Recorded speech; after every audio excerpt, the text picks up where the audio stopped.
अस्सलामुअलैकुम students. Euro number 11 का ये थर्ड थ्योरम है। आप लोग पेज नंबर 205 ओपन करें और स्टेटमेंट पर नज़र रखें। मैं स्टेटमेंट पढ़ने लगा। Equal chords of a circle subtended equal angles at the centre. अगर कॉर्ड्स की जो सर्कल की जो कॉर्ड्स हैं वो इक्वल हों तो वो जो सेंट्रल एंगल बनाती हैं वो भी क्या होते हैं, इक्वल होते हैं। ये चीज़ हमने प्रूव करनी। ये देखें, equal chords of a circle, circle की इक्वल कॉर्ड्स आगे ब्रैकेट में दिया हुआ है कि वो सर्कल भी जो है वो क्या है, कॉन्ग्रुएंट है, तो यानी कि सेम है। तो उनके जो सेंट्रल एंगल बनेंगे वो भी subtend equal angles at the centre, तो उनके जो सेंट्रल एंगल बनेंगे वो भी क्या होंगे, इक्वल होंगे। और ये चीज़ हमने प्रूव करनी है। हमारे पास गिवन में हमारे पास टू जो है वो सर्कल मौजूद हैं। एक है ए बी सी डी, दूसरा A dash B dash C dash D dash है। ठीक है जी। दोनों के जो सेंटर हैं, फर्स्ट वाले सर्कल का सेंटर है ओ, सेकंड वाले का ओ डैश है।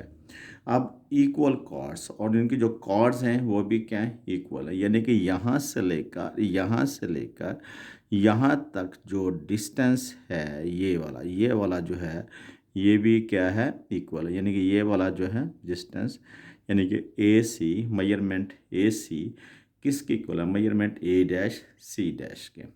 फिर देखें, equal chords of a circles, circle की जो इक्वल कॉर्ड्स हैं वो सर्कल के सेंटर में जो एंगल बना रही हैं वो भी क्या है, इक्वल है। ये चीज़ हमने क्या करनी है, प्रूव करनी।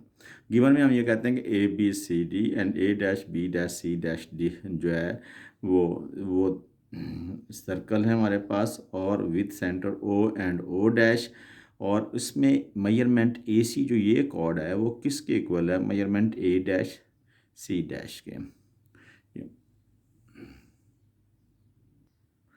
हमने प्रूव क्या करना है, टू प्रूव मेजरमेंट, यानी कि हमने ये प्रूव करना है कि measurement angle A O C equal है किसके, measurement angle A dash O dash C dash के। ठीक है, हमारे पास स्टेटमेंट क्या थी, स्टेटमेंट ये थी कि एक अगर सर्कल की कॉर्ड्स इक्वल हों तो वो सर्कल के सेंटर में जो एंगल बना रही हैं वो भी एंगल भी क्या होते हैं, इक्वल होते हैं। तो गिवन में हमने लिखा कि A B C and A dash B dash C dash are two circle congruent circle with centre O and O dash. ये हमारे पास था। इसके अलावा हमारे पास गिवन क्या था कि ये जो कॉर्ड्स है ए सी ये इक्वल है, कॉन्ग्रुएंट है किसके, इस chord A dash C dash के। तो ये चीज़ आ। अब हमने प्रूव क्या करना है कि measurement angle A O C, measurement angle A O C congruent है, इक्वल है measurement angle A dash O dash C dash के। कंस्ट्रक्शन में जो है हम क्या करते हैं, हम प्रूव से लेके चलते हैं। प्रूव में हमने ये चीज़ प्रूव करनी कि ये दोनों कॉन्ग्रुएंट हैं। तो हमने कंस्ट्रक्शन में ये करते हैं, सपोज कर लेते हैं ये दोनों आपस में कॉन्ग्रुएंट नहीं है, यानी कि measurement angle A O C not equal है इसके measurement angle A dash O dash C dash के। जबकि प्रूव हमने ये करना कि ये दोनों इक्वल हैं, लेकिन हम कंस्ट्रक्शन में ये सपोज कर रहे हैं कि ये दोनों इक्वल नहीं हैं।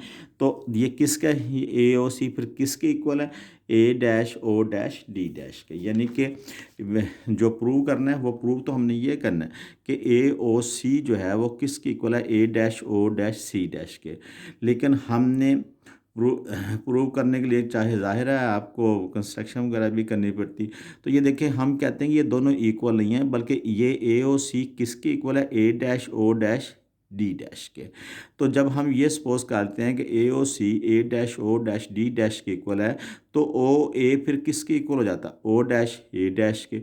ओ सी फिर किसके इक्वल हो जाएगा, ओ डैश डी डैश के। तो यही चीज़ हमने प्रूव करनी है। ये देखें स्टेटमेंट और रीज़न में कि ए ओ सी, यानी कि ये जो एंगल है ए ओ सी,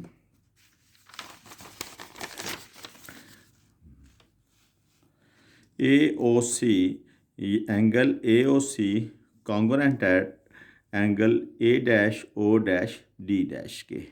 ठीक है, अगर ए ओ सी एंगल जो है ये A dash O dash D dash K congruent है तो इसका मतलब ये हुआ कि ये जो आर्क ए सी है, ये वाली जो आर्क है, ये वाली आर्क ए सी जो है ये कॉन्ग्रुएंट है किस arc K, arc K A dash D dash R K equal है।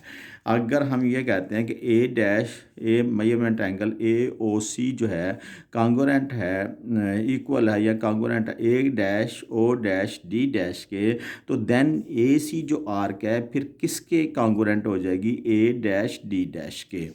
तो यहाँ पे उसने यही लिखा है, ये इसको arc subtended y equal central angle in congruence है, ये इसकी रीज़न, ये इसको हमने क्वेश्चन नंबर 1 कह दिया। जब हम क्वेश्चन, तो फिर इसका मतलब मैंने भी आपको बताया, जब हम ये कहते हैं कि ये दोनों ए ओ सी जो है A dash O dash D dash K equal है, तो ओ ए किसके इक्वल हो जाएगा, ओ डैश ए डैश के, ओ सी किसके इक्वल हो जाएगा, ओ डैश डी डैश के। तो यही देखिए उसने लिखा हुआ है measurement A C A dash D dash के है, measurement A C A dash C dash के है। जबकि ये वाला जो था ये तो उसने, ये तो हमने सपोज किया ना, तो हमने कहा कि मेजरमेंट ए सी जो है is equal to measurement A dash D dash के, जबकि ए सी जो है एक्चुअली तौर पे इक्वल है किसके, ए डैश सी डैश के। ये देखें, ये बुक पे फिर पेज पे देखें, एक्चुअली तौर पे जो ए सी है वो है किसके इक्वल, ए डैश सी डैश के। ये तो हमने कंस्ट्रक्शन में किया ना, पॉइंट डी लिया और फिर इसको, तो इसमें आप ये देख रहे हैं,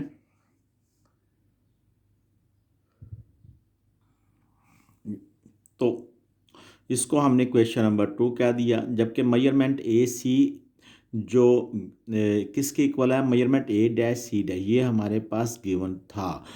ठीक है, एक्चुअली तौर पे ए सी इसी के इक्वल है, लेकिन यहाँ पे हमने ऊपर लेट कर लिया प्रूव कि जनाब मेजरमेंट ए सी जो है किसके इक्वल है, measurement A dash D dash का। तो फिर हम ए सी की जगह पे क्या लिख सकते हैं, ए डैश डी डैश लिख सकते हैं यहाँ पे। तो जब ए डैश डी डैश इधर लिखेंगे तो फिर measurement A dash C dash किसके इक्वल हो जाएगी, measurement A dash D dash के।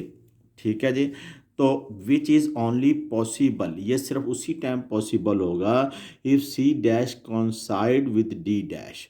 कॉन्साइड सर्कल के बारे में मैंने आपको बताया था, कॉन्साइड पॉइंट्स के बारे में भी बता देता हूँ कि कॉन्साइड सर्कल होते हैं अगर आपके पास 2 सर्कल्स हैं या 2 से ज़्यादा सर्कल हैं, तो उनका रेडियस, उनका सेंटर तो सेम हो लेकिन वो रेडियस वाइज डिफरेंट हो। इसी तरह कॉन्साइड पॉइंट वही होते हैं जो एक दूसरे के ऊपर लाई कर रहे होते हैं।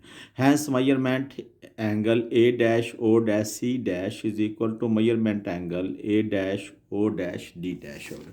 यानी कि ये एंगल जो है measurement angle A dash O dash C dash जो है ये किसके इक्वल हो जाएगा, measurement angle A dash O dash D dash के। यहाँ पे उसने यही लिखा है। और उसके बाद मेजरमेंट ये जो ये वाला जो है इसकी जगह पे हम मेजरमेंट ए ओ सी भी लिख सकते हैं। ये देखें ये लिखा हुआ है, तो ये राइट के जो है इक्वल है लेफ़्ट, अगर राइट के इक्वल है तो लेफ़्ट के इक्वल हो जाएगा। और यही चीज़ हमने क्या करनी थी, प्रूव करनी थी।